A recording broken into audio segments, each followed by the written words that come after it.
Alright, here's another game of Beastgrave featuring the skeletons versus the Stormcast mages. Rolling off for board deployment.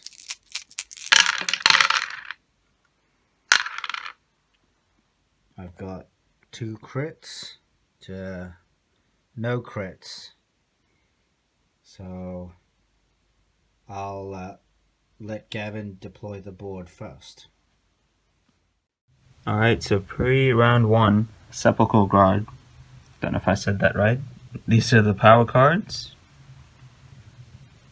And these are the objectives.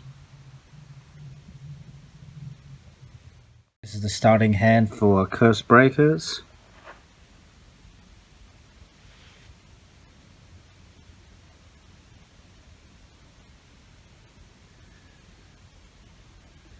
And here are the starting objectives.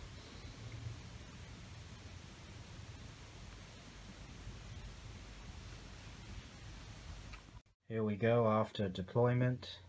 Cursebreakers in a fairly defensible triangle position, and skeletons with the chaff guys near the front to blunt the bolt. And now we roll off to see who goes first. I get 1 extra crit because I finished first.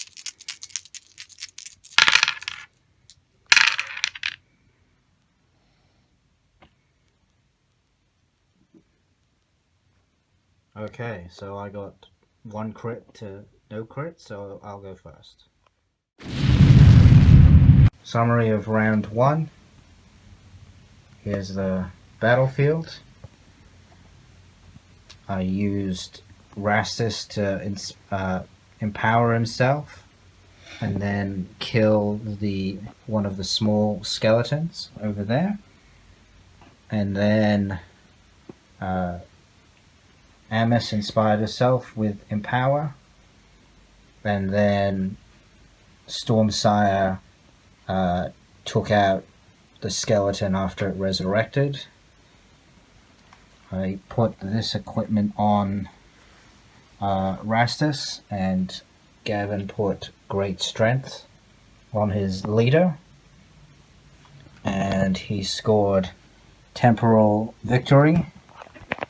And I scored Harness Storm and Measured Strike, and I failed to cast Cry of Thunder with Stormsire. And so end of score at round 1 is 4 glory to 2. Roll off for round 2. 1 single. So I win because I got 1 single to Gavin's 1 double support, and I'll take the first turn. At the start of round 2.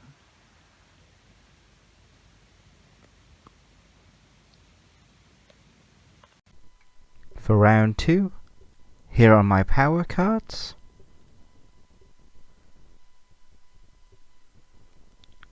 And here are my objective cards.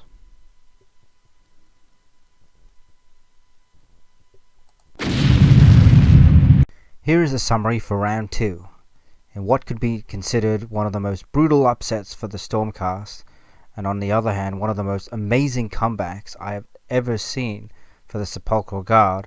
The Sepulchral Guard managed to close the gap with the lethal combination of the Warden Voltroning up and getting enhanced by Great Strength and Lethal Lunge, so that he could do 4 damage, enough to one-shot a full health Stormcast in 1 attack.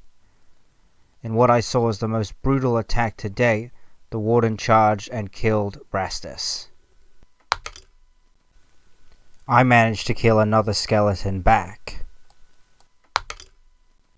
However, in Gavin's next activation, after he got another skeleton to lay into Stormsire, he used the Gambit's ceaseless attacks to get the Warden to attack again, and with cold precision he lifted his spear up and stabbed it into Stormsire, cleaving through his armor with a lethal wound, skewering him where he stood. In retaliation, Amos killed another skeleton.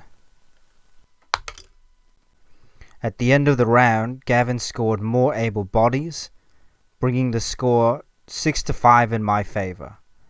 I was still in the lead, but only just. Despite the lead, things were looking grim on my side. I had 1 model left to Gavin's 5, and the Warden could still bring back the fallen models. In addition, there were 4 more activations left, which could give Gavin a lot of chances to pull ahead. However, in Shadespire, even if your warband gets wiped out, you can still win, so I decided to continue on, and now for the final round.